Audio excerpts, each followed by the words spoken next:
I do wonder if to achieve something that you're deeply proud of, if there does have to be some element of overcoming your own ego involved in it.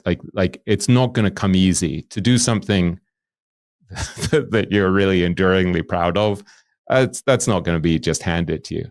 There's a good book called something like The War of Art, as opposed to The Art of War, that's by this guy Stephen Pressfield, where he talks about that. And I remember at some point he said something like, if you're like going into marketing for a cigarette company, don't worry, there's not going to be a great force of opposition internally or externally.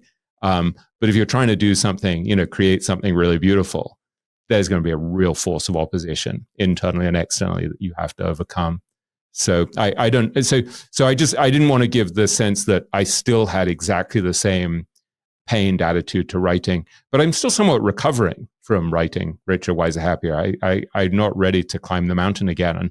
And one of the joys of hosting a podcast for me, I don't know if it's the same for you, is that you get to have these amazing conversations, but you don't have to write afterwards. And so you do sort of the most fun part of being a journalist without the most difficult part of actually sitting down on your own with a blank page.